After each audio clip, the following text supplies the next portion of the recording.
So guys, hayaan nyo lang muna sila tumikim-tikim. Expect nyo na hindi talaga mauubos pa yan guys kasi first time pa lang nila iinom.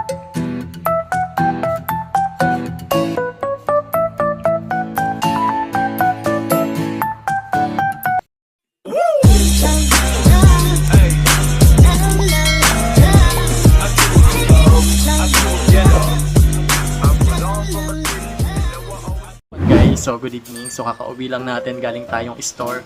And ngayon nga guys, dahil nga sa more than 1 month na yung mga alaga natin pa, kailangan ko na sila i-train para kumain ng dog food. So unang ginagawa ko talaga ay nagpapainom ako ng alternative milk. So ano nga ba yung ginagamit kong alternative milk? Kasi alam naman natin guys, ayan, yung mga ganitong kalaking puppy, mga 1 month old na yan, matatako na kasi yan sila dumede. Kasi nga mas lalo silang nagpapalaki. And si Mommy Dog talagang nag-short na rin siya ng milk. Parang hindi na sapat sa kanila yung milk. So ito yung time na mag-replacement milk tayo para tulungan si Mommy Dog na ayan, ma-sustain yung kailangan ng mga alagang puppies na milk. So ito yung ginagamit ko guys. Ito yung Puppy Love Milk. So ito ay hindi po sponsor. So kung napapanood nyo yung mga previous video ko, yung mga maliliit pa si Rabia, 2 months old pa lang si Rabia guys. Yes, ito na po yung gamit ko sa mga alaga kong puppies.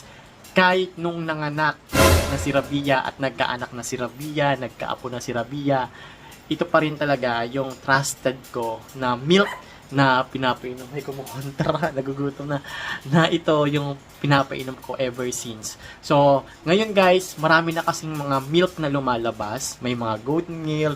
Magaganda rin naman yun guys. Pero sa akin kasi guys, ito na talaga yung pinaka okay. Pero yung ganito guys, nasa 300 plus to. Yung ganitong Puppy Love milk. 1 month old pataas, pwede na to. Ayan. Pero kung newborn puppies yung sa inyo, hindi siya pwede kasi ito formulated siya para sa mga 1 month old pataas, basta mga ganon. Pag newborn puppies kasi, ibang milk yung ipapainom ninyo. Yung formulated siya pang newborn puppies. So ito kasi guys, pwede na to sa mga 1 month old, ganyan. Marami rin naman kayong mabibiling milk para sa mga newborn puppies. Merong S-Black.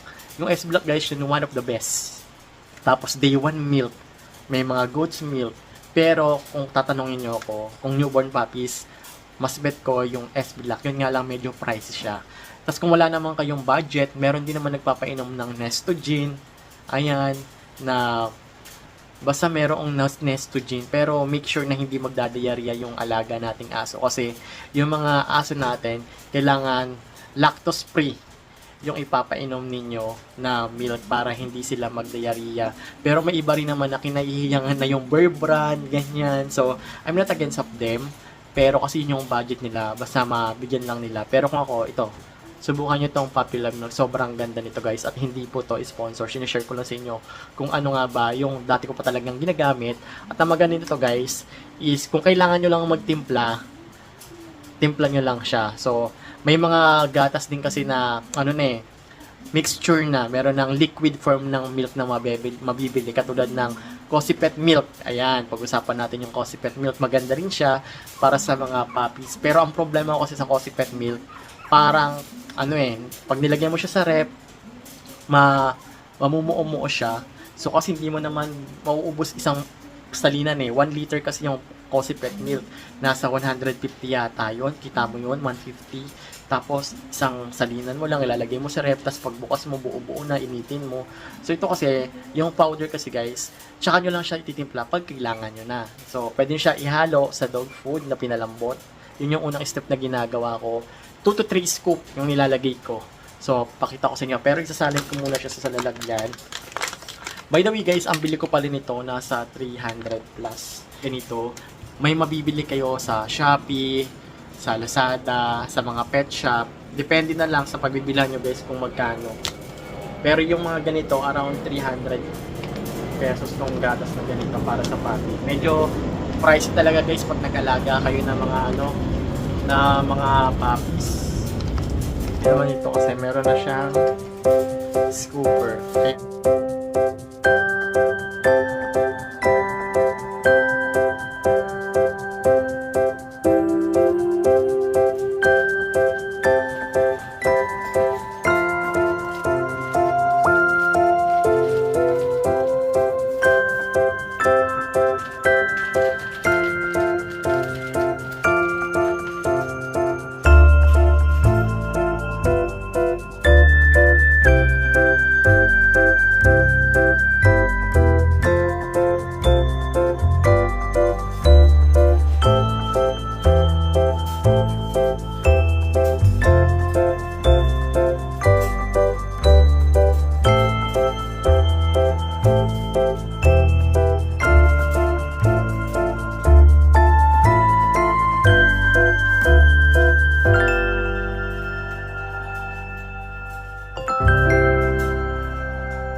So guys, hayaan nyo lang muna sila tumikim-tikim.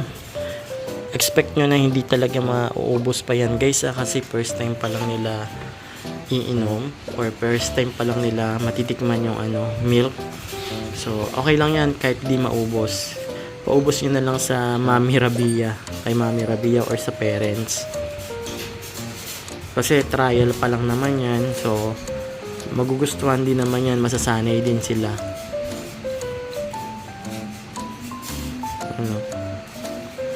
Iinom naman yan sila para matikman nila.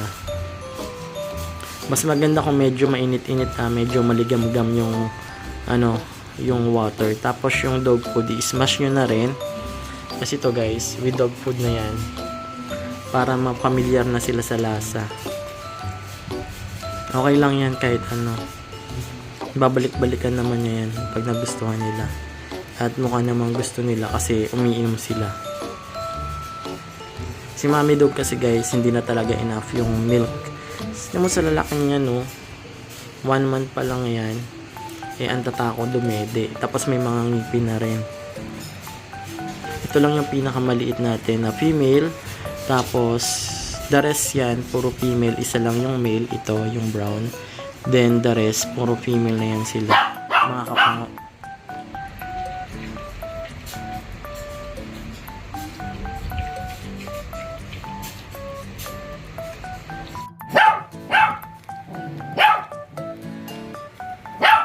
Mamaya ka na, Rabia. Mamaya.